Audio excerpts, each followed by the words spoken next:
কিছু কাজ রয়েছে যা আমাদের কখনোই করা উচিত নয়, যেমন আশা করা। যদি আপনি আশা করেন আর আপনার আশা পূর্ণ না হয়, আপনি খুবই কষ্ট পাবেন। এবার আপনি যদি প্রতীক্ষা করেন, করতেই থাকেন, আর সেই ব্যক্তি যদি না আসে, তাহলেও খুব কষ্ট পাবেন।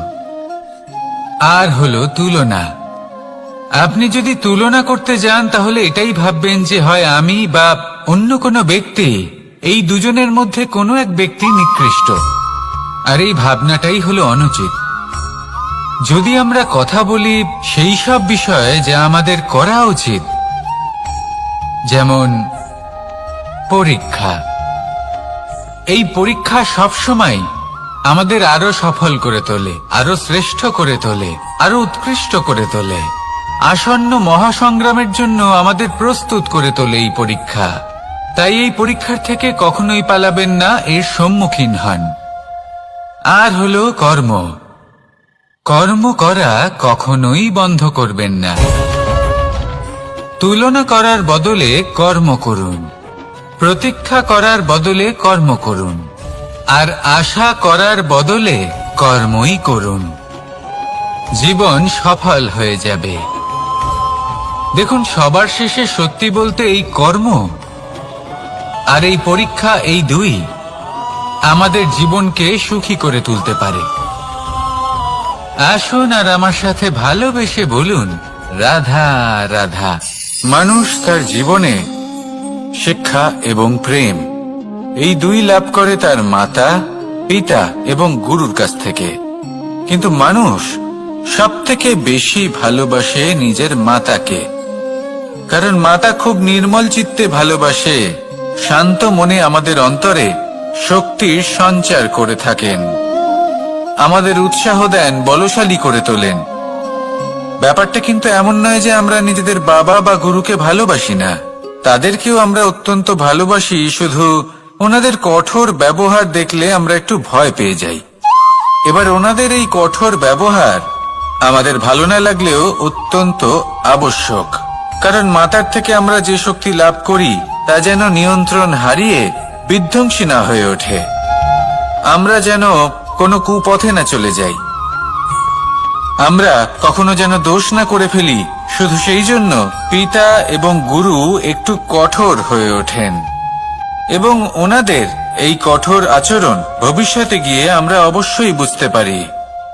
জীবনে কিছু বছর আমরা এগিয়ে যাই আর তারপর আমরা বুঝতে পারি যে বাবা এবং গুরু আমাদের যথেষ্ট ভালোবাসতেন, কিন্তু ওনাদের ভালোবাসার বহিঃপ্রকাশ আলাদা। প্রয়োজনীয় হলো এটা দেখার, এটা বোঝার যে শুরু থেকে আমাদের প্রতি ওনাদের আচরণ কেমন ছিল।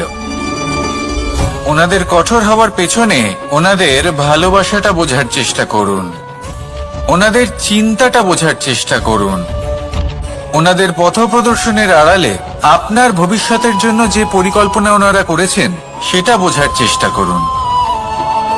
তখন আপনারা বুঝতে পারবেন ওনাদের ভালোবাসাকে। আপনার মনের মধ্যে আপনা থেকেই ওনাদের প্রতি সম্মান জেগে উঠবে। নিজের পিতা এবং নিজের গুরু, এই দুজনের প্রতি কৃতজ্ঞতা প্রকাশ করুন আর আমার সাথে ভালোবেসে বলুন, রাধা রাধা। আমি অনেক সংখ্যক মানুষকে দেখেছি, তাদের কাছে অত্যাধিক জ্ঞান আছে, শিল্প আছে, ধন আছে, কীর্তি আছে, কিন্তু তারা এই সব কিছু নিজেদের কাছেই রাখেন, এই সমাজে বিতরণ করেন না। কারণ হলো ভয়। ওনাদের মনে হয় যে যদি আমি এই সব কিছু সমাজে বিতরণ করি, তাহলে সমাজ আমার শিল্প হোক, ধন হোক, জ্ঞান হোক, কীর্তি হোক, সবকিছু চুরি করে নিয়ে যাবে, আর তার বদলে আমি কিছুই পাবো না। এটা কিন্তু সত্য নয়। সত্য হলো এটাই যে যদি আপনি নিজেকে এই সংসারের প্রতি সমর্পিত করেন, তাহলে এই সংসার আপনার প্রতিও সমর্পিত থাকবে। আপনি শুধু ধন, জ্ঞান, কীর্তি, সম্মান পাবেন তাই নয়, বরং এই সমাজ আপনাকে নিজের চোখে হারাবে, মনের মধ্যে স্থান দেবে। তাই এই ভয় ত্যাগ করে দেখুন কিভাবে এই সমাজ আপনাকে প্রেম সমর্পণ করে। আসুন আমার সাথে ভালোবেসে বলুন, রাধা রাধা। জীবন কিসের উপর নির্ভরশীল? ধনের ওপর, বৈভবের ওপর, নিঃশ্বাসের ওপর? না, এই জীবন নির্ভরশীল বিশ্বাসের ওপর। বিশ্বাস নিজের ওপর, বিশ্বাস আমাদের আপনজনের ওপর। কিন্তু যখন এই বিশ্বাস ভেঙে যায়, তখন মানুষের মনও ভেঙে যায়, আর তারপর সে অন্য কিছু করতেই পারে না। তখন কি করা যেতে পারে? 3টে কাজ আছে যা আপনি করতে পারেন। প্রথম, ভালোবাসা। যাকে আপনি ভালোবাসেন, যারা আপনাকে ভালোবাসে, ভুল যারই হোক না কেন, তার কাছে ক্ষমা চাইতে কখনোই সংকোচ বোধ করবেন না। দ্বিতীয় হলো বিশ্বাস। যারা আপনাকে ভালোবাসেন, আপনাকে বিশ্বাস করেন, তাদের বিশ্বাস কখনো ভাঙবেন না। তৃতীয় হলো আশা। যারা আপনাকে ভালোবাসেন, আপনাকে বিশ্বাস করেন, তাদের আশা আপনার সাথে জড়িত। তাদের থেকে কখনো কিচ্ছু লুকোবেন না। এই 3টে কাজ করুন, আর এই জীবন সুপ্রসন্ন হয়ে বলবে, রাধা রাধা। মানুষের জীবনে 2 ধরনের আবেগ থাকে, যা চিরকাল তার সাথে বসবাস করে। প্রথম, স্বপ্ন। দ্বিতীয়, অজুহাত। মানুষ হাজার হাজার স্বপ্ন দেখতে পারে।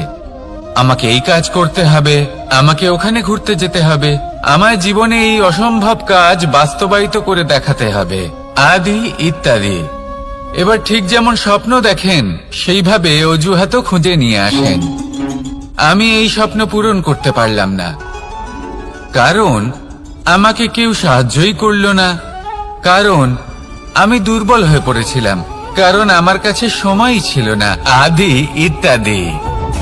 এবার সাফল্য এবং অসফলতার মাঝখানে এই ধরনের সংঘর্ষ হতে থাকে। সাফল্য তখন লাভ করা সম্ভব যখন আপনার স্বপ্ন আপনার অজুহাতের থেকে অনেক বড় হয়, আর অসফলতা তখন পাবেন যখন আপনার অজুহাত আপনার স্বপ্নের থেকে অনেক বড় হয়। আপনি যদি সাফল্য লাভ করতে চান, তাহলে চেষ্টা করতে থাকুন, পরিশ্রম করুন। যদি অসফল হন, তাহলে ভয়ভীত হওয়ার কোনো প্রয়োজন নেই। নিজের ভুল বুঝুন, তাকে শুধরে নিন, আবার চেষ্টা করুন। কিন্তু যদি নিজের জীবনে অজুহাত নিয়ে আসেন, তখন স্বপ্ন কখনো পূরণ হবে না। আসুন আমার সাথে ভালোবেসে বলুন, রাধা রাধা। ভয়ের সাথে আমরা সবাই পরিচিত, কষ্ট আমরা সবাই পেয়েছি। কখনো কখনো আমরা অসুস্থ হয়ে পড়ি, আর এমন সময় হলে মাতার মমতা, কখনো বাবার স্নেহ, কখনো বন্ধুদের পাশে থাকার অনুভূতি আমাদের রোগ নিরাময়ে সাহায্য করে। কখনো যদি আমরা নিরাশ হয়ে পড়ি, তখন যদি আমাদের কোনো আপনজন আমাদের 2টো ভালো কথা বলে, তখন আমাদের মনোবল বেড়ে যায়।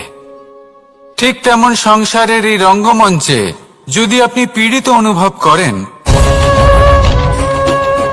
কিছু শুভ কথা আলোচনা করুন, কিছু স্তুতি গান করুন, কিছু মুহূর্তের জন্য হলেও নিজের ইষ্টদেবের কথা স্মরণ করুন আর প্রার্থনা করুন। সাহস বাড়বে, শক্তিও বৃদ্ধি পাবে, এবং সামনে এগিয়ে চলার পথও দেখতে পাবেন। তখন এই মন প্রসন্ন হয়ে বলবে, রাধা রাধা। কখনো কখনো অন্ধকারের সাথে লড়াই করার জন্য আমরা প্রদীপ জ্বালাই। এতে প্রথমে সলতে রাখি, তারপর তেল ঢালি, তারপর আগুন জেলে এটা প্রজ্বলিত করি। তারপর একটা সময় আসে যখন এই প্রদীপ নিভে যায়। কারণটা কি? কারণ কি এটা যে প্রদীপের প্রকাশমান হওয়ার ক্ষমতা সমাপ্ত হয়েছে? না, এই যে আগুন আমরা দেখতে পাচ্ছি, এই আগুনের জন্য যে শক্তির প্রয়োজন হয় তা আসে এই তেল থেকে। যদি এই তেল সমাপ্ত হয়ে যায়, তাহলে এই প্রকাশ তাও সমাপ্ত হয়ে যায়। আর আমাদের জীবনে এই তেল হলো আমাদের কর্ম, আর এই আগুন আর এর দ্বারা উৎপন্ন হওয়া প্রকাশ আমাদের ভাগ্য। যত আমাদের কর্ম ক্ষীণ হতে থাকবে, আমাদের ভাগ্য সৌভাগ্য কোথাও না কোথাও লুপ্ত হয়ে যাবে। যে উজ্জ্বল ভবিষ্যৎ আমরা চাইছি তা কখনো লাভ করতে পারবো না যদি কর্ম না করি।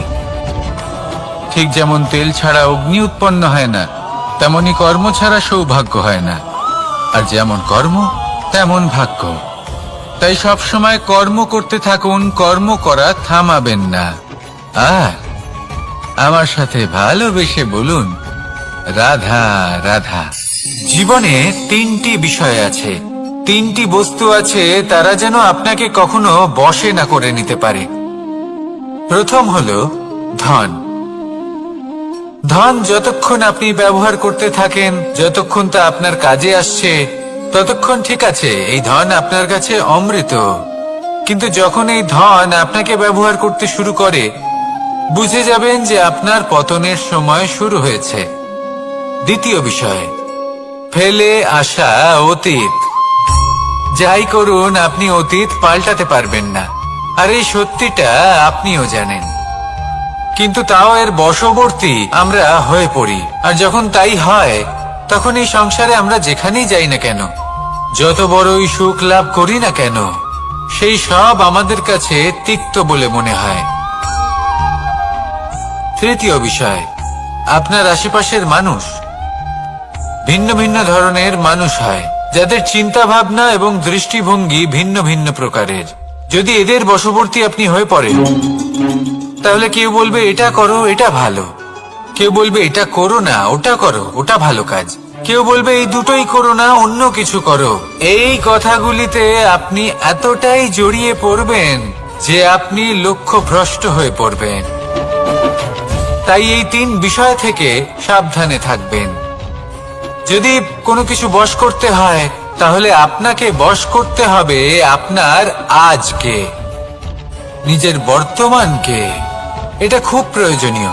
এটা ভাববেন যে এই সময়ের সদ্ব্যবহার আমি কিভাবে করব, সময়কে শাসন কিভাবে করব, ওই কর্ম কিভাবে করব যাতে ভবিষ্যতে কখনো আমার আফসোস না হয়, বরং এই সংসার আমাকে নিয়ে গর্ব করবে, সেই কর্ম করুন। আর যখন আপনি এটা শিখে নেবেন, তখন আপনি নিজেই নিজেকে প্রকৃত অর্থে ভাগ্যশালী করে তুলবেন। আসুন আমার সাথে ভালোবেসে বলুন, রাধা রাধা। অনেক সময় আমরা কারোর নীরবতাকে তার দুর্বলতা ভেবে বসি। হতেই পারে সেই ব্যক্তি উত্তর দিতে চাইছেন না, হতে পারে অন্য কোনো কারণ আছে যা আমরা বুঝতেই পারছি না। সেই জন্য তাকে দুর্বল ভেবে নেওয়া অনুচিত। দেখতে গেলে এই বিশাল সমুদ্র এও কিন্তু নীরব, শান্ত হয়। কিন্তু যখন সে রুদ্র মূর্তি ধারণ করে, তখন কি হয়? সমগ্র সংসারকে বিনাশের পথে নিয়ে যায় এই সমুদ্র, প্রলয় সৃষ্টি করে। সেই জন্য কারোর সহ্য শক্তিকে দুর্বলতা বলে মনে করবেন না। কারণ যদি এই নীরবতা নিজেকে ভেঙে বেরিয়ে আসে, তাহলে তা বিনাশের সমস্ত সীমা পার করে যেতে পারে। তাই এই নীরবতাকে সবসময় বুঝুন, সবসময় একে সম্মান করতে শিখুন। আর আমার সাথে ভালোবেসে বলুন, রাধা রাধা। কখনো কোনো চাতক পাখিকে দেখেছেন?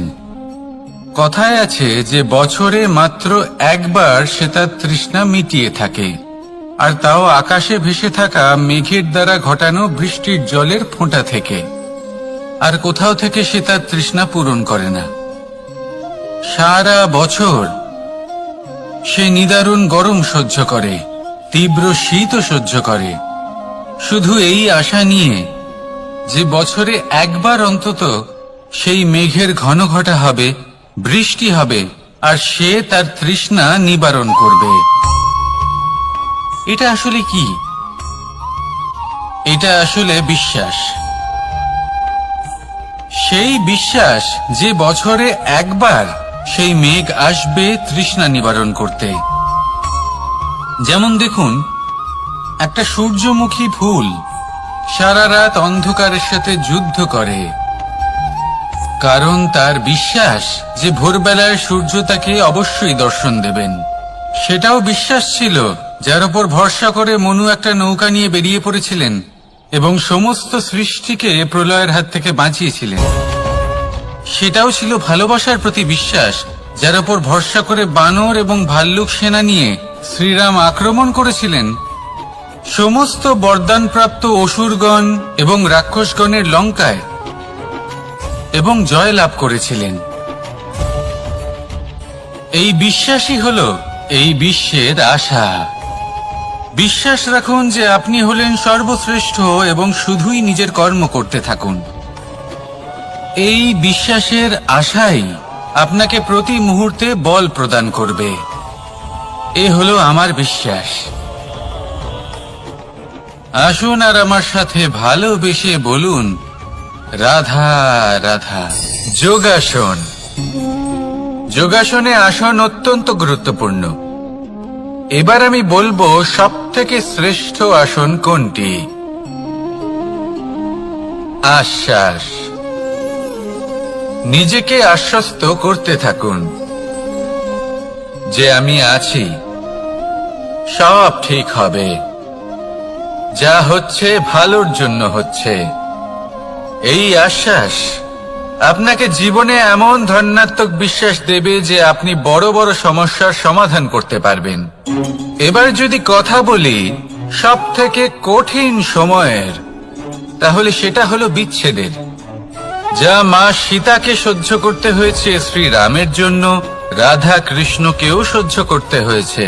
যে ব্যক্তি বিচ্ছেদের সময় সঠিক পথে চলে এসেছে, সে জীবনে অনেক শ্রেষ্ঠ স্থানে অবশ্যই পৌঁছতে পারবে। এবার যদি কথা বলি সব থেকে জরুরি এবং গুরুত্বপূর্ণ সময়ের, তাহলে সেটা হলো সংযোগ। সকলকে সাহায্য করতে থাকুন। আপনি অন্যদের সাহায্য করে তাদের যত আনন্দ দিতে পারবেন, ততটাই আনন্দ আপনারও জীবনে অবশ্যই আসবে। আসুন আর আমার সাথে ভালোবেসে বলুন, রাধা রাধা। সংসারে সকলে উঁচুতে উঠতে চায়, কেউ নত হতে চায় না। সবাই এটা মনে করে যে নত হওয়ার অর্থ হলো তাদের আত্মসম্মান এবং অহংবোধের বিরুদ্ধাচরণ করা। তাদের মনে হয় যে যদি আমরা নত হই, সংসার আমাদের দুর্বল মনে করবে, তাদের শৌর্য এবং তাদের ব্যক্তিত্বের অপমান হবে। কিন্তু এটা কি সত্যি? প্রত্যেকবার নত হওয়ার অর্থ কি সম্মানহানি হওয়া? কখনোই নয়। আপনি নিজের জীবনকেই দেখে নিন। আপনার কোনো অমূল্য জিনিস যদি নিচে পড়ে যায়, তাহলে তাকে কিভাবে তোলেন? সেই বস্তুকে তোলার জন্য আপনাকে নত হতেই হবে। আপনি বড়দের আশীর্বাদ কিভাবে লাভ করেন? আপনি নত হয়ে তবেই তাদের আশীর্বাদ লাভ করতে পারেন, তাই না? ভেবে দেখুন, আপনি একটা পথে হাঁটছেন।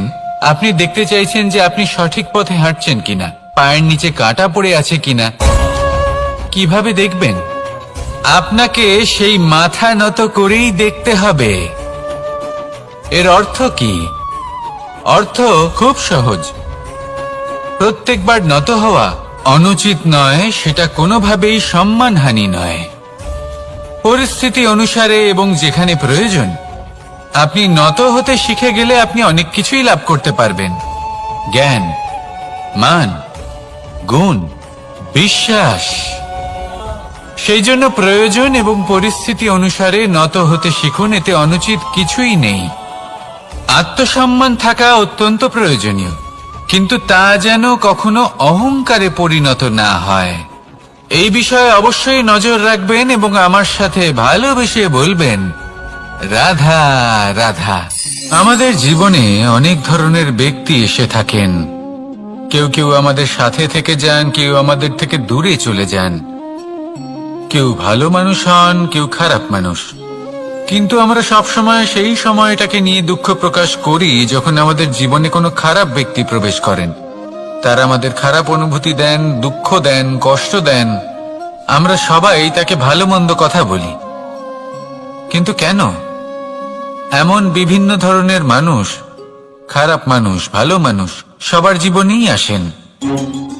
এবং সকলকেই একটা অমূল্য শিক্ষা দান করে যান। এবার আপনি নিজেই ভেবে দেখুন, জীবনে যখন প্রথমবার আপনি আগুন স্পর্শ করেছিলেন, তখন আপনি একটা শিক্ষা লাভ করেছিলেন যে আমাকে আগুনের থেকে একটু দূরে থাকতে হবে।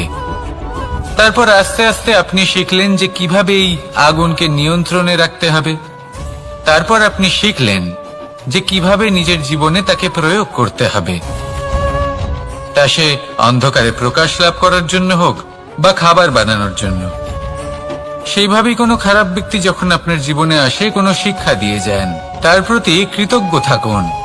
তার বিষয় খারাপ ভাবার বা খারাপ অনুভূতি নিয়ে থাকার কোনো প্রয়োজন নেই। সেই শিক্ষা লাভ করুন, ইতিবাচক মনোভাব নিয়ে জীবনের সামনে এগোতে থাকুন। কেউ নেই যিনি আপনাকে বাধা দিতে পারেন। আসুন আমার সাথে ভালোবেসে বলুন, রাধা রাধা। জীবনে সাফল্য লাভ করতে হলে মানুষকে উচিত পথে চলতে হবে, কিন্তু তার থেকেও বেশি গুরুত্বপূর্ণ হলো এটা বোঝা যে সেই পথে চলতে চলতে কখন আমাদের দাঁড়াতে হবে আর কখন আমাদের চলতে হবে। এই শিক্ষা অত্যন্ত গুরুত্বপূর্ণ। এবার দেখুন, ছোট্ট একটা কথা রয়েছে, ওকে আটকিও না, যেতে দাও। এই বাক্যের অর্থ কি? অর্থ যে কাউকে আটকিও না, যে এগোতে চাইছে তাকে এগোতে দাও, তার পথে বাধা সৃষ্টি করো না। এবার এই ছোট কথাতে এক অনুচিত স্থানে আমি দাঁড়িয়ে পড়ি। আটকাও, যেতে দিও না। এবার এর অর্থ কি হলো? যে এই ব্যক্তিকে আটকাও, তাকে জীবনে এগোতে দিও না, এর পথে বাধা সৃষ্টি করো। এবার এই ছোট কথাতে অনুচিত স্থানে যদি আমি আটকে যাই, তবে ভাবো কত পার্থক্য হলো। এই শিক্ষা কতটা গুরুত্বপূর্ণ সেটা শিখুন। আর এই শিক্ষা আমাদের জীবনে কতটা গুরুত্বপূর্ণ হতে পারে সেইটা বুঝুন। বুঝে যান, শিখে যান জীবনে কখন সামনে এগোতে হবে আর কখন থামতে হবে। মন প্রসন্ন হয়ে বলবে, রাধা রাধা। সময় যা সবকিছুকে সমান করে দিতে পারে, যা সব থেকে বেশি শক্তিশালী, সব থেকে বড় সম্পত্তি, সব থেকে বড় শিক্ষক এবং সব থেকে বড় সুযোগ। এই সময় যখন ভালো যায় তখন তা আপনাকে আমিত্বে মত্ত করে তোলে, অহংকারে নিমজ্জিত করে দেয়। আর যখন খারাপ হয় তখন দুঃখের সাগরে নিজের প্রতি ঘৃণাবোধে নিমজ্জিত করে। তাই এই সময় যা এত শক্তিশালী এক সম্পত্তি, এত মহান একটি ধন, তাকে এমনি এমনি নষ্ট হতে দেবেন না। এই সময়ের সাথে কি করবেন, কিভাবে করবেন তা ভাবতে গিয়ে এবং করতে গিয়ে সময় নষ্ট করবেন না। যদি আপনি এই সময় নষ্ট করেন, তাহলে সময়ও নিশ্চিত করবে যে আপনার সাথে কি করা উচিত। তাই সময়ের সদ্ব্যবহার করুন আর আমার সাথে ভালোবেসে বলুন, রাধা রাধা। আপনারা সবাই একটা গাছের পাতাকে দেখুন। যতক্ষণ পর্যন্ত ও গাছের সাথে, মানে গাছের ডালের সাথে জুড়ে থাকে, সে সবুজ থাকে, বাতাসের সাথে সে নড়তে থাকে। যতক্ষণ পর্যন্ত ও সূর্য থেকে পাওয়া রশ্মির শক্তি গাছে পৌঁছে দেয়, ততক্ষণ ও ডালের সাথে যুক্ত থাকে। কিন্তু যখন সেই পাতা শুকিয়ে যায়, তখন তার কোনো গুরুত্ব থাকে না। সেই পাতা গাছের ডালে এবং বৃক্ষের কাছে বোঝা হয়ে থেকে যায়। এবং এমন এক সময় আসে যখন সেই ডালটি শুকনো সেই পাতাকে পরিত্যাগ করে। এটাই আমরা এই প্রকৃতিতে দেখি এবং এটাই হলো সত্য। আর এটাই আমাদের জীবনে খুব বড় একটা শিক্ষা। যদি আপনিও নিজের জীবনে নিজের আপনজনদের কাছে বোঝা স্বরূপ হয়ে দাঁড়ান, তাহলে তারা আপনাকে যতই ভালোবাসুক না কেন, ওনারা যদি নাও চান তাহলেও এমন এক দিন আসবে যখন আপনার আপনজন আপনাকে পরিত্যাগ করবে। সেই জন্য সবসময় আত্মনির্ভর হয়ে ওঠার চেষ্টা করুন। নিরন্তর পরিশ্রম করতে থাকুন, কারোর উপর বোঝা হয়ে থাকবেন না, বরং তার সাথে মিলে দায়িত্ব পালন করুন। এমনটা করবেন তাহলে আপনার সম্মানও বজায় থাকবে এবং সম্পর্কের মধ্যে আপনার মূল্যও বজায় থাকবে। আসুন আর আমার সাথে ভালোবেসে বলুন, রাধা রাধা। ঈশ্বর আসলে কে? সংসারের বেশিরভাগ মানুষের কাছে ঈশ্বর হলেন এই সংসারের রচয়িতা, পালনকর্তা।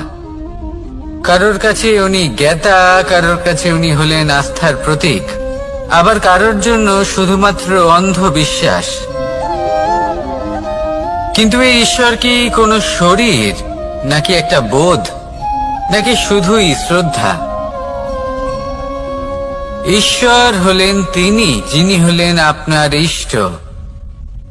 সেই জন্যই তো গুরু, মাতা, পিতা এনাদেরও ঈশ্বরই বলা হয়েছে। যাদেরকে আমরা ঈশ্বর বলে মনে করি, যারা আমাদের ইষ্ট,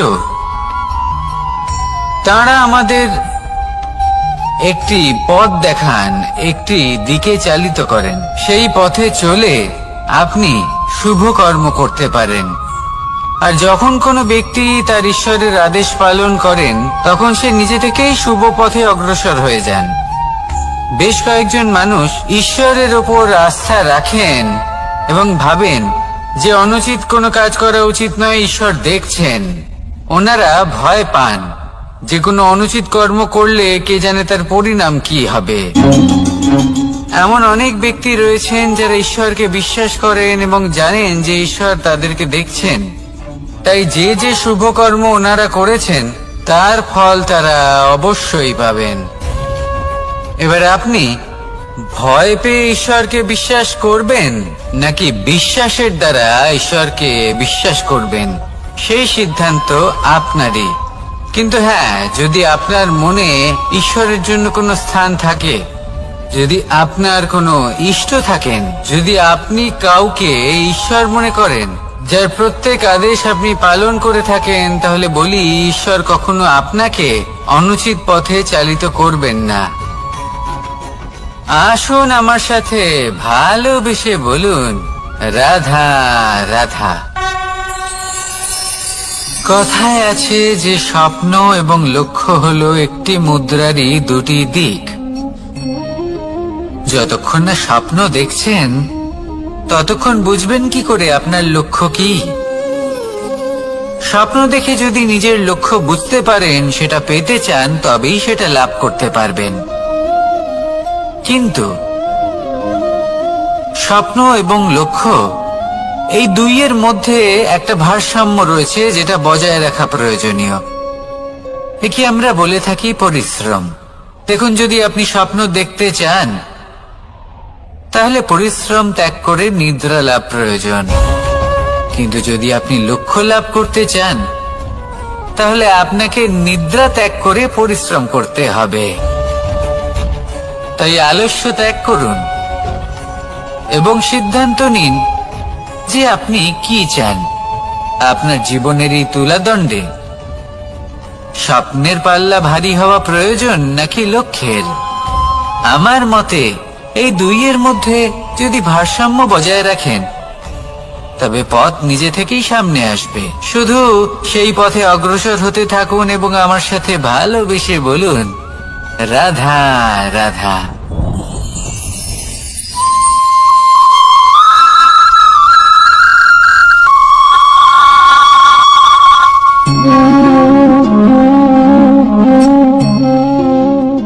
মোহনের বাঁশির এই সুর, এই সঙ্গীত কার না পছন্দ হয়?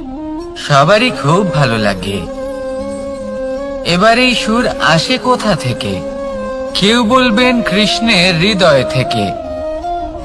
সত্য কথা, এই সুর হৃদয় থেকে নির্গত হয় এবং প্রকট হয় এই বাঁশি থেকে।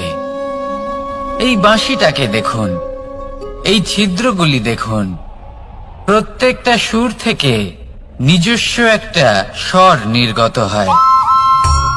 এবার যে ব্যক্তি এই সমস্ত সুর এবং স্বর বুঝতে পারেন, এতে নিপুণ, তিনি এই বাঁশির দ্বারা যে সুর নির্গত করবেন তা তো মধুর অবশ্যই হবে। এবার জীবনের সাথেও কিছুটা এরকমই ঘটে। জীবনের কিছু নীতি থাকে, অর্থ, কুটুম্ব এবং আধ্যাত্মিক। যদি জীবনের প্রত্যেকটা মুহূর্ত সুখময় হয় এরকম আপনি চান, তাহলে এই তিনটি নীতিতে আপনাকে নিপুণ হতে হবে।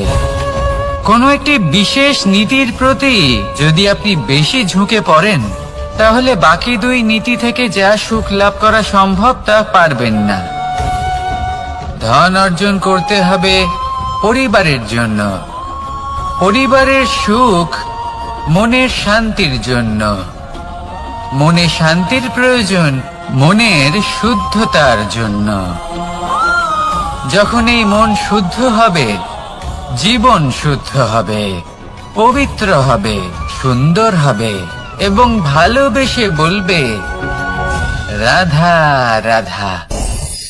আমি রথে যাত্রা করি, তাতে বারবার পথে থামি আর দেখি যে আমি অনুচিত দিকে যাচ্ছি না তো, আমি উচিত পথেই যাচ্ছি তো। কারণটা কি? কারণ হলো যাতে আমি পথভ্রষ্ট না হয়ে যাই। জীবনযাত্রাতেও এটাই প্রয়োজন। জীবনযাত্রায় ভোগ বিলাসের পথে হারিয়ে যাওয়া খুব সহজ। বারবার থেমে আপনাকে দেখতে হবে, নিজেকে কিছু প্রশ্ন করতে হবে। আমি কি আজ সেই কর্মই করছি যেটা আমি করতে চেয়েছিলাম?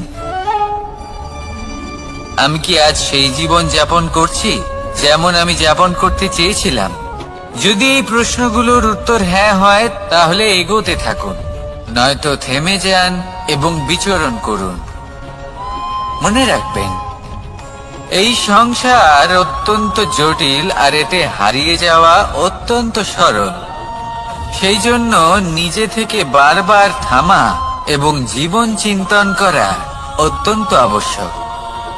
তাহলে সেটাই করুন আর আমার সাথে ভালোবেসে বলুন, রাধা রাধা। এই সংসারে যখনই দুজন মানুষ একত্রিত হয়ে কোনো সমস্যার বিষয়ে আলোচনা করেন, তখন হয় সবার শেষে কোনো না কোনো সমাধান বের করেন বা কোনো না কোনো বিবাদ করেন। এই বিবাদ হলো মনুষ্য জীবনের সব থেকে বড় ঝামেলা, সব থেকে বড় সমস্যা। ভেবে দেখুন, এই বিবাদ কেন হয়? তখনই হয় যখন বার্তালাপ ঠিকমতো হয় না। আর বার্তালাপ ঠিকমতো কেন হয় না? কারণ বেশিরভাগ সময় মানুষ একটাই ভুল করে বসে।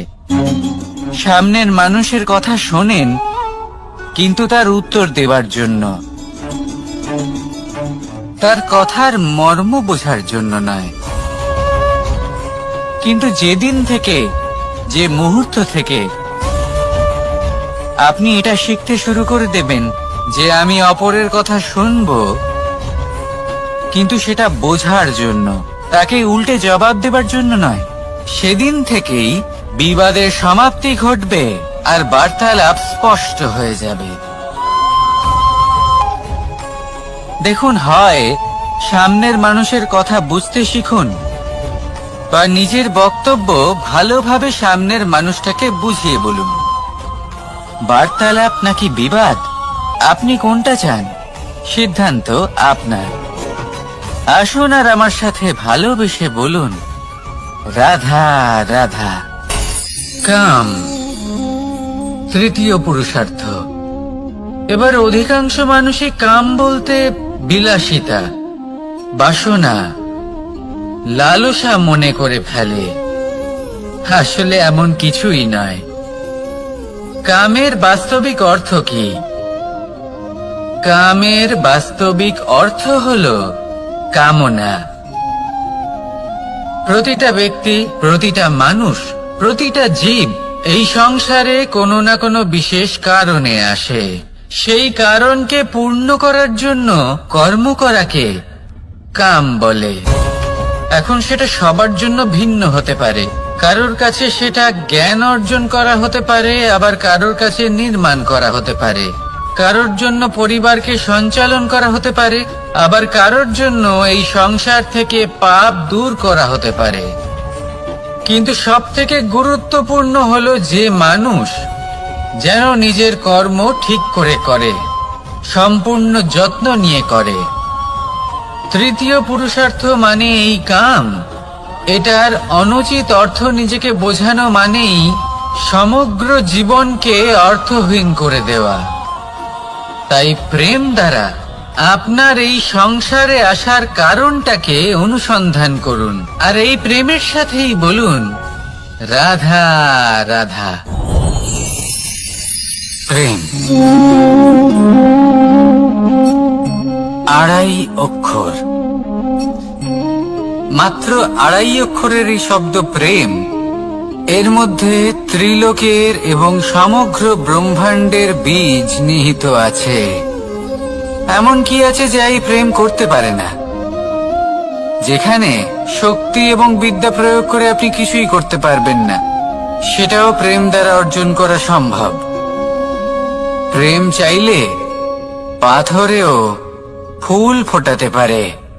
প্রেম চাইলে ন্যাড়া পাহাড়ের বুক চিরে নদীপথ তৈরি করতে পারে। চাইলে নিরক্ষর ব্যক্তিকে সংসারের শ্রেষ্ঠ জ্ঞানী করে তুলতে পারে। শুধুমাত্র এই প্রেমের জন্য সবার দুষ্টু কানাই ঘনশ্যাম হয়ে উঠেছিল। শুধুমাত্র এই প্রেমের টানেই ত্রিলোকের স্বামী দ্বারকাধীশ নির্ধন সুদামার পদসেবাও করেছিলেন। এই প্রেম হলো সংসারের সব থেকে বড় শক্তি। এই সংসারের আধার হলো প্রেম। এমন কিচ্ছু নেই যা এই প্রেমের পক্ষে সম্ভব নয়। যেখানে বিদ্যা এবং শক্তি সাহায্য করতে পারে না, সেখানে এই প্রেম আপনাকে জয়ী করে দিতে পারে। তাহলে আসুন আর আমার সাথে ভালোবেসে বলুন রাধা রাধা। আমরা যখনই কোনো যাত্রায় যাব বলে মনে করি, তখনই আমরা প্রস্তুত থাকি আসন্ন বিপদের জন্য বা সংকটের জন্য।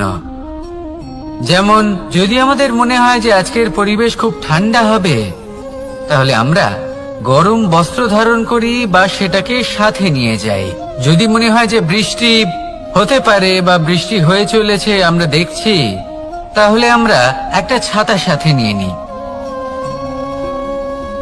আমরা প্রস্তুত থাকতে চাই এবং এটাই উচিত, এবং সেই কারণেই আমরা যাত্রায় সাফল্য লাভ করি। কিন্তু যদি আমরা কথা বলি জীবনযাত্রা নিয়ে, যা কিনা সব থেকে বেশি গুরুত্বপূর্ণ, তাহলে তার জন্য আমরা পূর্ণরূপে প্রস্তুত থাকি না। আশেপাশের মানুষ, এই সমাজ, আমাদের সাথী, আমাদের মিত্ররা যে কোনো মুহূর্তে বদলে যেতে পারেন। সেই জন্য আমরা নিজেদেরকে কখনো সাবধান করি না, কখনোই নিজেদের প্রস্তুত করি না। আমাদের এটা কখনোই মনে হয় না যে এরকম হতে পারে, আর সেই কারণেই শেষে গিয়ে আমরা অত্যন্ত দুঃখ পাই। একটা অমূল্য শিক্ষা আছে যেটা আমাদের লাভ করা উচিত। সতর্ক থাকা উচিত। এই জীবনযাত্রার জন্য শুধুমাত্র এই পরিবেশের বিষয়ে তথ্য সংগ্রহ করা বা তাকে অনুমান করা, এটুকু হলেই চলবে না। আমাদের আশেপাশের মানুষজনকে দেখতে হবে, তাদের স্বভাব পরিস্থিতির ওপর নজর রাখতে হবে।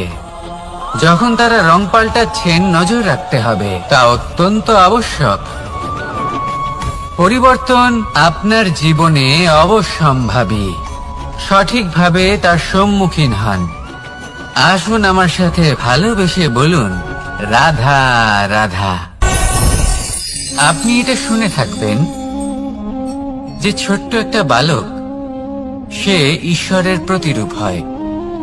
কিন্তু এমন কেন বলা হয় তা কি আপনি কখনো ভেবে দেখেছেন?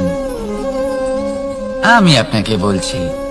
কোন একটা ছোট্ট বালককে দেখুন, সে কি করে?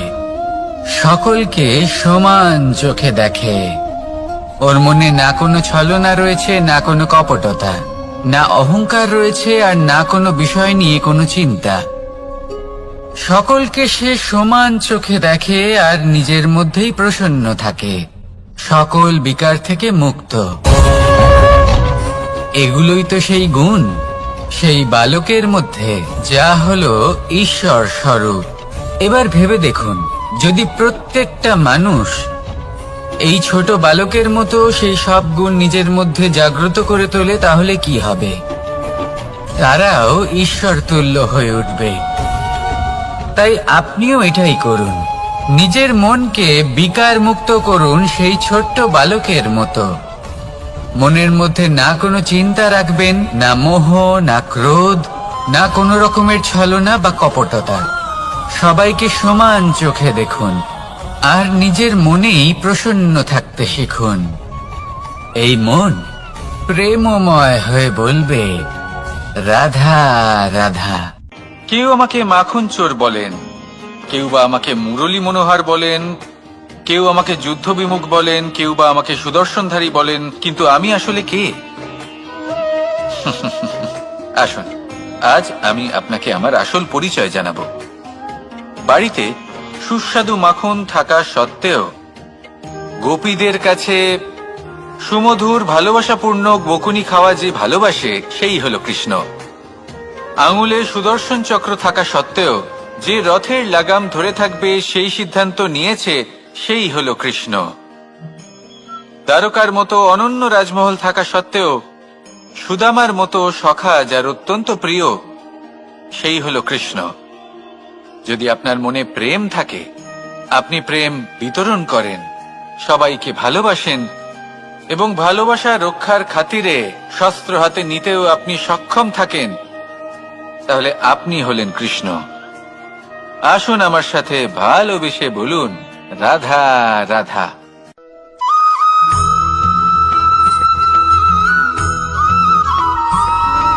ধন, সম্পদ, ঐশ্বর্য মানুষ হয় নিজের সৌভাগ্যের দ্বারা এগুলো লাভ করে থাকেন বা কর্মের দ্বারা। সৌভাগ্য আসলে কি?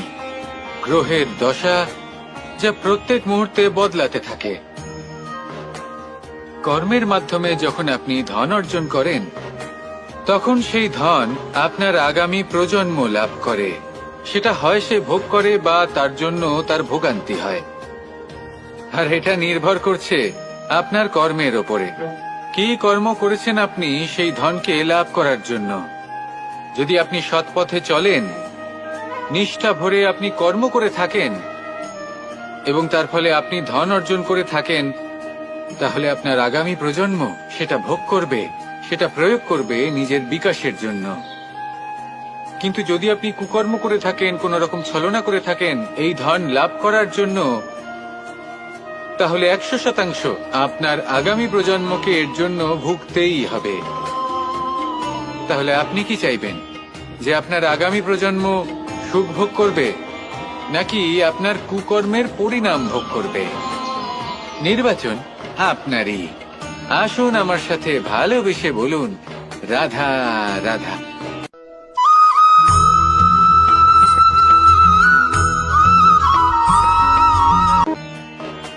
এমন অনেক মানুষ আছেন যারা আমাকে ভগবানের পরিভাষা জানতে চান, যে ভগবান আসলে কি, তিনি কেমন।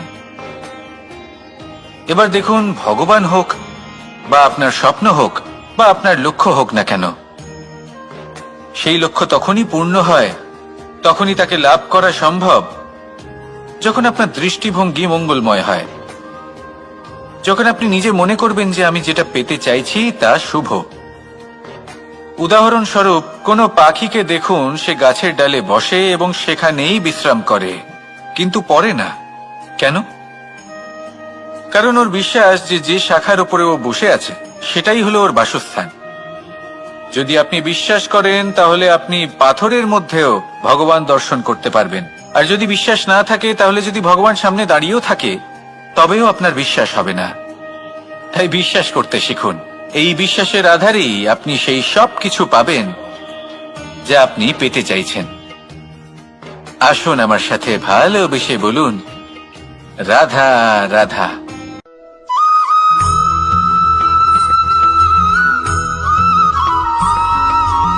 মাতা পিতার মনে সবসময় এই বাসনা বাস করে যে ওনাদের সন্তানের যেন মঙ্গল হয়। নিজের সন্তানকে সেই সবকিছু দেওয়ার সবসময় চেষ্টা করতে থাকেন যেগুলো তারা নিজেরা নিজেদের জীবনে কখনো পেতে পারেননি, এবং এই প্রক্রিয়ায় সব থেকে গুরুত্বপূর্ণ বিষয়টি ভুলে যান, নিজের সন্তানকে সেই জিনিস দেওয়া যেটা উনি সব থেকে আগে পেয়েছেন। আমি ধনের কথা বলছি না, আমি বলতে চাইছি নিজের অভিজ্ঞতা দ্বারা ওনারা যে মানসিক স্থিতি লাভ করেছেন, ওনারা যে মর্যাদা লাভ করেছেন, যে শিক্ষা ওনারা লাভ করেছেন, সবার আগে নিজের সন্তানকে সেটা দেওয়া প্রয়োজন। সেটা যদি নিজের সন্তানকে দিতে পারেন, তাহলে এই সন্তান জীবনে তার পথে এগোতেও পারবে, ধন অর্জনও করতে পারবে এবং শক্তিশালী অনুভবও করতে পারবে। সেই জন্য সন্তানকে সবার আগে সেটা দান করুন যেটা সব থেকে বেশি মূল্যবান। সেটা দিন যেটা আপনি সবার আগে লাভ করেছেন। আসুন আমার সাথে ভালোবেসে বলুন, রাধা রাধা। কখনো কখনো আমরা খুব ব্যথিত হয়ে পড়ি। আমরা নিজেদের পরিবারের জন্য এত কিছু করি আর তারা আমাদের দেখলেই ভয়ভীত হয়ে পড়ে, আমাদের দেখলে বিরক্ত হয়। কখনো নিজেদের সন্তানকে বিকাশের পথে অগ্রসর করার জন্য আমরা তাদের উপর একটু জোর দিই যাতে তারা পরিশ্রম করে, কিন্তু সেই সন্তান আমাদের উপর বিরক্ত হয়ে পড়ে। কখনো সন্তানকে সঠিক শিক্ষা দেওয়ার জন্য আমরা তাদের কিছু সীমা নির্ধারিত করি, তখন সেই সন্তানের চোখে নিজেদের জন্য আমরা ঘৃণা দেখতে পাই। মানুষ কেন ব্যথিত হবেন না? দেখুন, যখন সূচের দ্বারা আপনি বস্ত্র সেলাই করেন, তখন সূচের আঘাত সেই বস্তুকে সহ্য করতে হয়, কিন্তু তাতে সেই সূচ বা আপনার উদ্দেশ্যে কোনো প্রভাব পড়া উচিত নয়, কারণ আপনি তো আপনার কর্ম করছেন, আর তাও পূর্ণ নিষ্ঠা ভরে, এবং অবশেষে আপনার উদ্দেশ্য শুভ প্রমাণিত হবে। তাই কেউ বিরক্ত হচ্ছে বলে বা কারোর চোখে নিজের প্রতি ঘৃণা দেখার ভয় কখনো পিছিয়ে যাবেন না। কষ্ট না করে বিকাশ সম্ভব নয়। কর্ম করতে থাকুন, সবকিছু শুভ হবে। আসুন আমার সাথে ভালোবেসে বলুন, রাধা রাধা।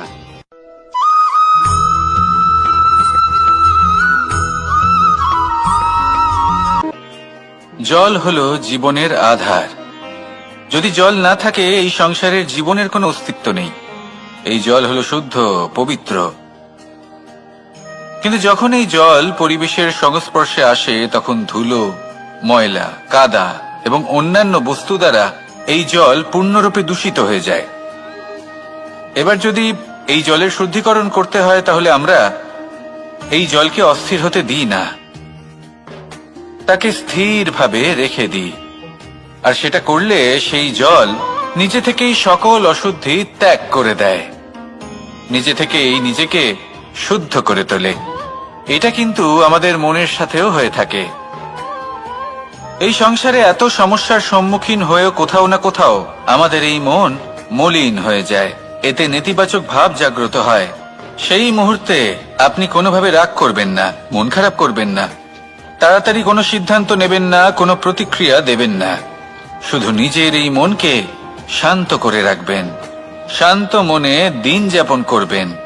যদি এটা করেন, তাহলে আপনি নিজে থেকেই বুঝতে পারবেন যে কি কি অশুভ ভাব আপনার মধ্যে জাগ্রত হয়েছে আর কি কি শুভ চেতনা আপনাকে জাগ্রত করতে হবে।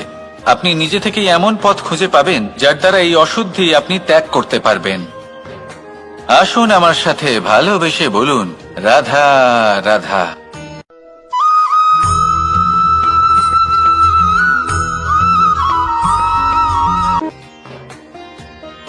প্রেমের পরিভাষা আসলে কি? ভিন্ন ভিন্ন ধরনের ব্যক্তি, ভিন্ন ভিন্ন ধরনের প্রেমী, আলোচক বিভিন্ন ধরনের পরিভাষা প্রদান করেন এই প্রেম নিয়ে। কিন্তু প্রত্যেকের মনেই কখনো কখনো এই প্রশ্ন এসেছে, এই ভালোবাসা আসলে কি? নিজের প্রিয়তমকে জয় করাই কি প্রেম? চার হাত এক হয়ে যাবার নামই কি প্রেম? নিজের আবেগ ব্যক্ত করাই কি ভালোবাসা? না, প্রেমের অর্থ কাউকে লাভ করা নয়, বরং তার মাঝে বিলীন হয়ে যাওয়া। যদি কারোর হাত ধরে থাকি, তাহলে আজীবন তার সাথে পথ চলা হলো প্রেম। প্রেম শুধুমাত্র সেটা নয় যা প্রেমী আর প্রেমিকার কেশ দামে মালা বেঁধে দেয়। মাতা পিতার জন্য দিনরাত পরিশ্রম করা, নিজের পরিবারের জন্য দিনরাত পরিশ্রম করা, সেটাও প্রেম। নিজের বন্ধুদের জন্য, আপনজনের জন্য সবকিছু উজাড় করে দেওয়ার নাম হলো ভালোবাসা। নিজের মাতৃভূমির জন্য সাহসের সাথে লড়াই করা এবং আনন্দে নিজের জীবন ত্যাগ করে দেওয়াও কিন্তু প্রেমের নামান্তর। সেই জন্য যারা বুদ্ধিমান ব্যক্তি তারা কখনো প্রেমের পরিভাষা খুঁজতে চান না, কারণ তারা জানেন যে এই প্রেম কতটা বিশাল। তারা জানেন যে এই প্রেম হলো এক বিশাল সাগর যাকে নিজের মুঠোয় ধরে রাখা যায় না। সেই জন্য এই প্রেমের সাগরে ডুবে যান এবং সকলকে ভালোবাসতে শিখুন।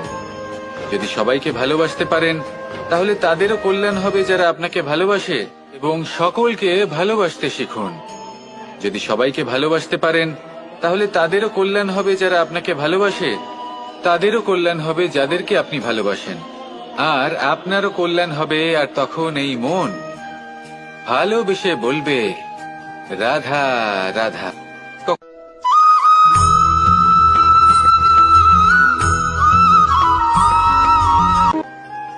যদি আপনি নিজের জীবনে প্রকৃত বন্ধু নির্বাচন করতে চান তাহলে তার আগে দর্পণ আর ছায়া এই দুইয়ের বিশেষত্বর বিষয়ে জানাটা অত্যন্ত প্রয়োজনীয়। দর্পণ কি করে থাকে? যখনই আপনি দর্পণের দিকে তাকাবেন ও শুধুমাত্র আপনাকে সত্যের সাথে অবগত করাবে, ও আপনাকে কখনো মিথ্যে বলবে না।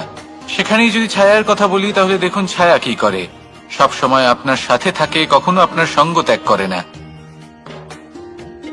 এবার আপনার জীবনে যদি এমন কোনো বন্ধু আসে যে সবসময় আপনাকে সত্য কথা বলবে, আপনার অপগুণের বিষয়ে যদি আপনাকে বলে কিন্তু তাও সে সত্যিই বলবে, তাহলে তার উদ্দেশ্য কিন্তু আপনাকে দুঃখ দেওয়া নয়। সে আপনার অজ্ঞানতা, আপনার ভ্রম দূর করতে চায়।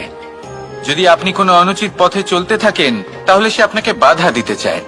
আর যদি সেই মিত্রই ছায়া সঙ্গীর মতো হয়, সে কখনোই সুখ দুঃখে আপনার সঙ্গ ত্যাগ করবে না। তার উদ্দেশ্য হলো সবসময় আপনাকে রক্ষা করা।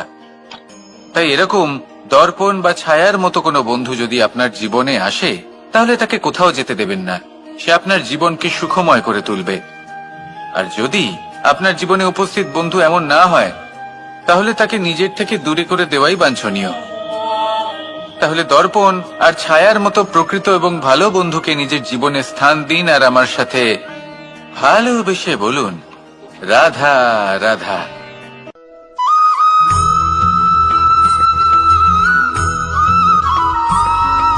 কখনো এই প্রশ্ন আসতে পারে যে ইমারত কেন নির্মাণ করা হয়, কেন উৎসব পালন করা হয়, কেন মানুষ নিজেদের জন্মদিন পালন করেন, কেন দোল, বিজয়া দশমী, রাখি, দীপাবলির মতো উৎসব পালন করা হয়। যদি এগুলো পালন না করা হয় তাতে কি যায় আসে?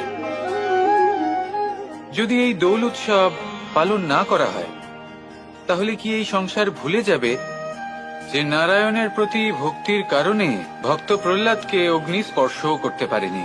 যদি বিজয়া দশমী পালন না করা হয় তাহলে কি এই সংসার ভুলে যাবে যে এই দিনে শ্রীরাম রাবণকে বধ করেছিলেন? যদি আমরা দীপাবলির এই উৎসব পালন না করি তাহলে কি এই সংসার এটা ভুলে যাবে যে অযোধ্যাতে অমাবস্যার এমন এক রাত এসেছিল যে রাত্রে অযোধ্যা পূর্ণিমার থেকে বেশি উজ্জ্বল হয়ে উঠেছিল? যদি এই রাখি উৎসব পালন না করা হয় তাহলে কি এই সংসারের ভাই এবং বোনেরা একে অপরের প্রতি ভালোবাসা কি সেটা ভুলে যাবে? বিষয়টা ভুলে যাওয়ার নয়, বিষয়টা হলো মনে রাখা। যখন জীবনে আমরা কোনো একটা স্থানে পৌঁছই, উপলব্ধিগুলোর উৎসব পালন করি, যাতে সেই মুহূর্তে আমরা সকলের মধ্যে আনন্দ ছড়াই এবং মানুষ সেই মুহূর্তটা মনে রাখেন। এই স্মৃতিগুলোই মানুষের মধ্যে বিশ্বাসের জন্ম দেয়। এই বিশ্বাস যে আগামী যেদিন আসছে তাতে আরো আনন্দের সম্ভাবনা রয়েছে। ভালোবাসার এই উৎসব, ভালোবাসার এই পার্বণ, এটা মানুষের মনে বিশ্বাসের জন্ম দেয় যে প্রত্যেক যুগে কেউ না কেউ এসেছে এবং পরবর্তীতেও আসবে। তাহলে আসুন আমরা ডুবে যাই আমার লীলার এই প্রেম যাত্রায় এবং ভালোবাসার এমন একটা উৎসব পালন করা যাক যা এই সংসার যুগ যুগ পর্যন্ত মনে রাখবে। তাহলে আসুন আর আমার সাথে ভালোবেসে বলুন, রাধা রাধা।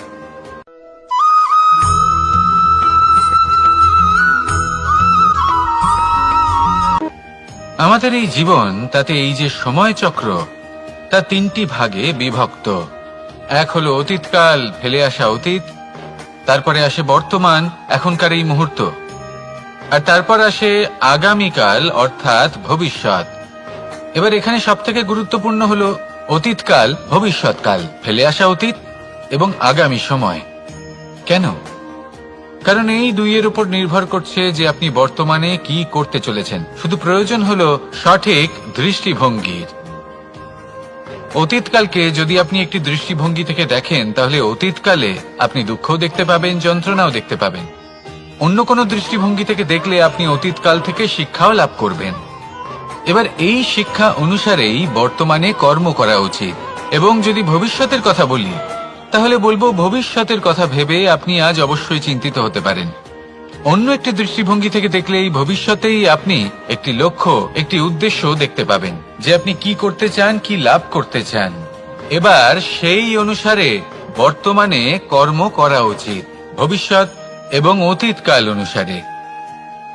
এভাবেই যদি জীবনে কর্ম করতে থাকেন, আপনার এই বর্তমানের দিনগুলো আপনি একটু নতুন ভাবে বাঁচতে পারবেন। এভাবেই যদি জীবনে এগোতে থাকেন, তাহলে আপনার জীবনে আনন্দের উদ্ভব হতে কেউ বাধা দিতে পারবে না। আসুন আমার সাথে ভালোবেসে বলুন, রাধা রাধা।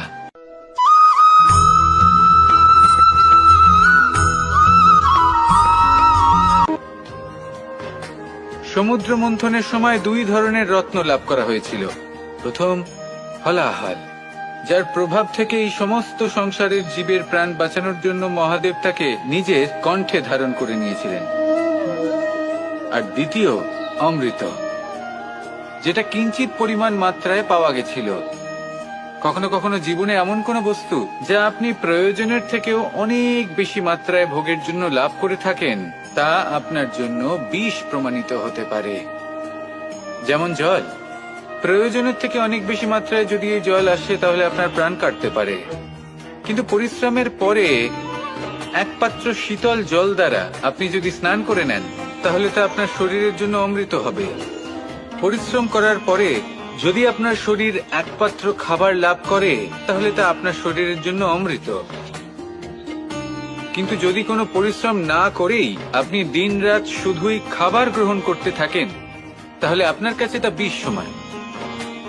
বিষ এবং অমৃত গ্রহণ করাটা আপনার উপরে নির্ভর করছে। কোনো বস্তু আপনার পক্ষে বিষও হতে পারে, আবার অমৃতও হতে পারে। নির্ভর করছে যে আপনি সেটা কিভাবে ব্যবহার করছেন, কতটা মাত্রায় ব্যবহার করছেন। আসুন আমার সাথে ভালোবেসে বলুন, রাধা রাধা।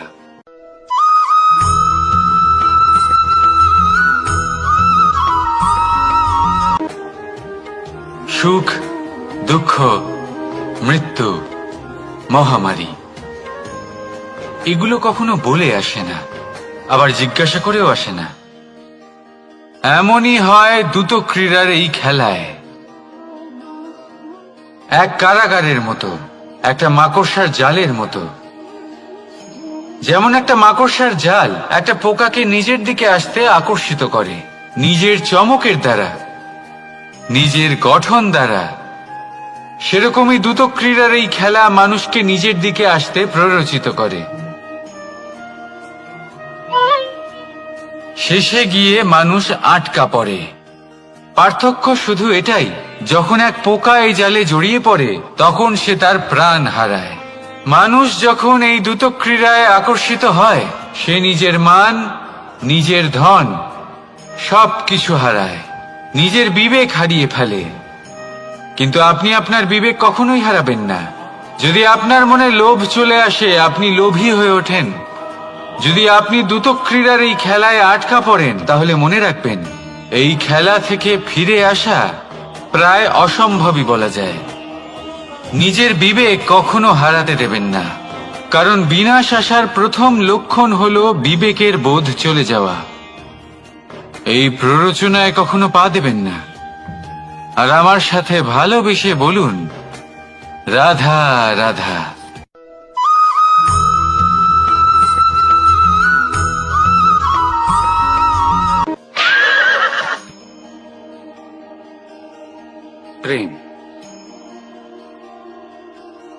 আড়াই অক্ষর। মাত্র আড়াই অক্ষরের এই শব্দ প্রেম, এর মধ্যে ত্রিলোকের এবং সমগ্র ব্রহ্মাণ্ডের বীজ নিহিত আছে। এমন কি আছে যা এই প্রেম করতে পারে না? যেখানে শক্তি এবং বিদ্যা প্রয়োগ করে আপনি কিছুই করতে পারবেন না, সেটাও প্রেম দ্বারা অর্জন করা সম্ভব। প্রেম চাইলে পাথরেও ফুল ফোটাতে পারে। প্রেম চাইলে ন্যাড়া পাহাড়ের বুক চিরে নদীপথ তৈরি করতে পারে। চাইলে নিরক্ষর ব্যক্তিকে সংসারের শ্রেষ্ঠ জ্ঞানী করে তুলতে পারে। শুধুমাত্র এই প্রেমের জন্য সবার দুষ্টু কানাই ঘনশ্যাম হয়ে উঠেছিল। শুধুমাত্র এই প্রেমের টানেই ত্রিলোকের স্বামী দ্বারকাধীশ নির্ধন সুদামার পদসেবাও করেছিলেন। এই প্রেম হলো সংসারের সবথেকে বড় শক্তি। এই সংসারের আধার হলো প্রেম। এমন কিচ্ছু নেই যা এই প্রেমের পক্ষে সম্ভব নয়। যেখানে বিদ্যা এবং শক্তি সাহায্য করতে পারে না, সেখানে এই প্রেম আপনাকে জয়ী করে দিতে পারে। তাহলে আসুন আর আমার সাথে ভালোবেসে বলুন, রাধা রাধা।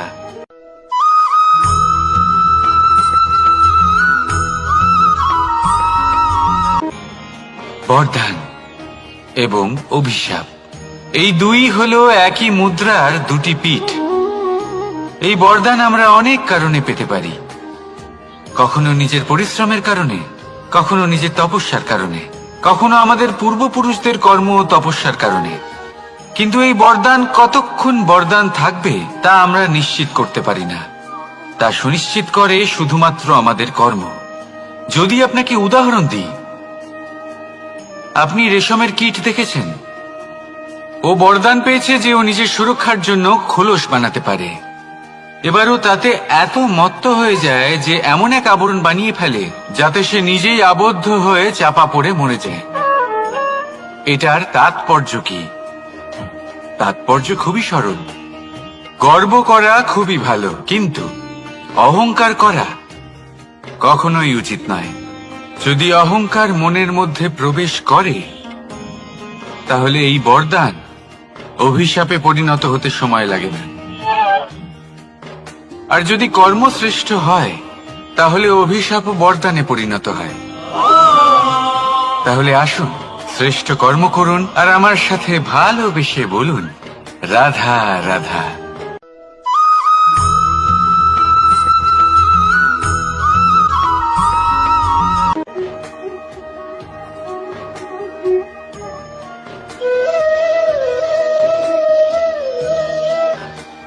কর্ম এবং ফল, দেখতে গেলে এই সমস্ত ব্রহ্মাণ্ড এই দুইয়ের মাঝেই স্থির হয়ে আছে।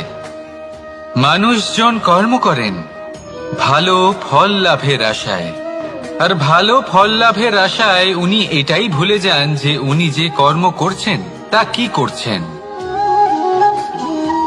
আমি বলেছিলাম কর্ম করুন ফলের চিন্তা না করে, কিন্তু কি কর্ম করছেন সেই বিষয়ে ভাবাটাও অত্যন্ত আবশ্যক।